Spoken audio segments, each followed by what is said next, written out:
ഇതാ ഇപ്പോൾ പത്മനാഭസ്വാമി ക്ഷേത്രത്തിൽ നടൻ മോഹൻലാൽ സംസാരിക്കുകയാണ് അദ്ദേഹത്തിന്. ഗംഗാ ഗംഗേവ ഭാവനി ലക്ഷദ്വീപോപമോ ലോകേ ലക്ഷദ്വീപ മഹോത്സവ.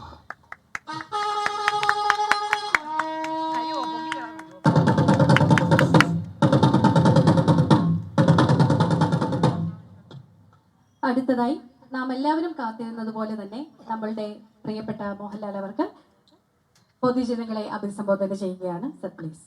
ബഹുമാനപ്പെട്ട തിരുവിതാംകൂർ രാജ കുടുംബാംഗങ്ങൾ, ക്ഷേത്ര തന്ത്രി, ക്ഷേത്ര ഉപദേശക ഭരണ സമിതി അംഗങ്ങൾ, വിശിഷ്ട വ്യക്തികൾ, ഭക്തജനങ്ങൾ, ശ്രീ പത്മനാഭസ്വാമിയുടെ നാമത്തിൽ വിനീതമായ നമസ്കാരം. സന്തോഷമെന്ന് പറഞ്ഞാൽ പോരാ, സുഹൃതം എന്ന് തന്നെ പറയണം ഈ ധന്യ നിമിഷത്തിൽ ഇവിടെ ഇങ്ങനെ നിൽക്കാൻ സാധിച്ചതിന്. ഭഗവാൻ ശ്രീ പത്മനാഭന്റെ അനുഗ്രഹമായി തന്നെയാണ് ഞാൻ അതിനെ കണക്കാക്കുന്നത്. കാരണം തിരുവനന്തപുരത്ത് വളർന്ന ആളെന്ന നിലയ്ക്ക് വിശ്വാസത്തിനപ്പുറം ഒരു വികാരമാണല്ലോ നിങ്ങളേവരെയും പോലെ എനിക്ക് ശ്രീ പത്മനാഭസ്വാമിയും ഈ മഹാക്ഷേത്രവും.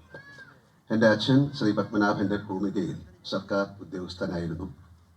ഇവിടുത്തെ അൽപ്പശിയും പൈങ്കുനിയും ആറാട്ടും നവരാത്രി ആഘോഷങ്ങളും കണ്ടും അതിൽ പങ്കെടുത്ത് വളർന്ന ബാല കൗമാരങ്ങളാണ് എൻ്റേത്. മുറജപവും ലക്ഷദ്വീപവും ഒക്കെ എൻ്റെ വിശ്വാസ ജീവിതത്തിൻ്റെ ഭാഗമായിരുന്നു. എന്നാലും അതൊന്നും ജീവിതത്തിൽ ഇത്തരത്തിൽ ഒരു ഭാഗ്യം കൈവരും എന്നൊരിക്കലും ചിന്തിച്ചിട്ടില്ല. ഒരു എളിയ ഭക്തനായി ഇവിടുത്തെ തിരുനടയിൽ വന്നു നിന്ന് തൊഴുന്നതല്ലാതെ എന്നെങ്കിലും ഒരിക്കൽ ശ്രീ പത്മനാഭസ്വാമി ക്ഷേത്രത്തിലെ അപൂർവ ആഘോഷമായ ലക്ഷദ്വീപത്തിന് മുന്നോടിയായി ഇങ്ങനെ ഒരു ചടങ്ങിൽ പങ്കെടുക്കുമെന്ന് സ്വപ്നേബി നനച്ചിട്ടില്ല.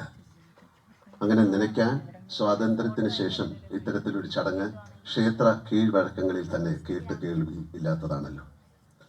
വെളിച്ചം അറിവിൻ്റെ വിനിമയമാണെന്നാണല്ലോ.